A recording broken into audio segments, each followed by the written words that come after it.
Welcome to this explainer. Okay, we're diving straight into the superpower of practice today, looking at one kid's journey to finding his balance. To really get this, I want you to picture the buzzing, vibrant energy of a Saturday morning park. You know the vibe, right? Kids are just zipping by on the pavement, wind in their hair, ringing those little silver bike bells. It looks like pure, effortless fun. But behind all that effortless fun is a pretty fascinating process. We're going to look at how one 7-year-old boy's weekend struggle actually perfectly reveals the incredible underlying science of how we learn. So, meet 7-year-old Leo. He's standing right at the edge of the park path, and his knuckles are literally white as he grips the handlebars of a brand new, shiny red bicycle. I mean, this bike is a beauty. We're talking bright silver spokes, a sleek black leather seat, and here's the kicker, absolutely no training wheels. And that right there is exactly why Leo is terrified. He's watching all these other kids fly by looking like fearless race car drivers. And in that moment, he asks a question we've all asked when we're facing something entirely new. What if I fall and scrape my knees? It's that universal fear of failure, right? It's the exact same hesitation we feel as adults when we're, say, starting a new job, learning some complex software, or picking up a really daunting new hobby.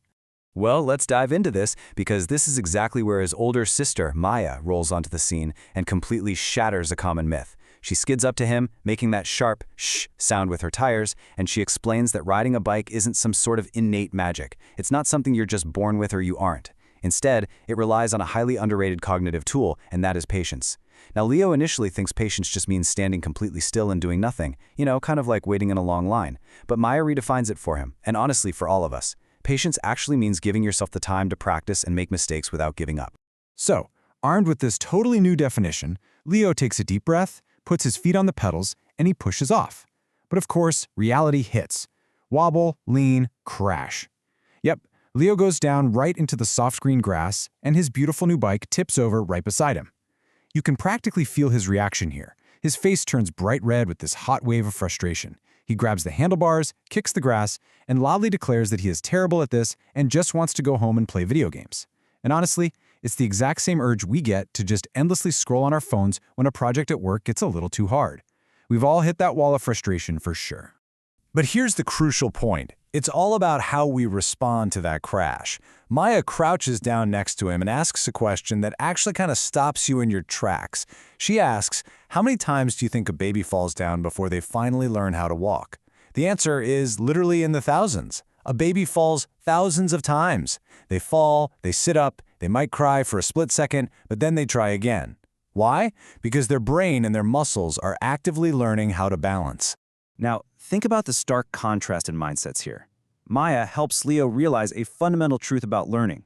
On one side, we have our default setting, where we think falling equals failing, and that usually leads right to quitting. But on the flip side, we have the reality of practice. Every single time you wobble and fall, your body is actively figuring out what not to do. It's collecting data. This prompts a massive light bulb moment for Leo. He realizes that falling isn't failing at all. It is literally just practicing. But simply knowing that isn't quite enough. You need a strategy. You can't just snap your fingers, change your mindset, and instantly become a professional bike racer, right? Patience means taking a big, scary goal and breaking it down into manageable, tiny, incremental steps. It's about building micro habits, and for that, you need a solid game plan. So what does this game plan actually look like in practice? Well, step one is the scooter glide. Instead of trying to pedal right out of the gate, Leo just uses his feet to push off and coast, keeping his feet up for just 2 seconds just to actually feel what balance is like. Step two is the pedal push.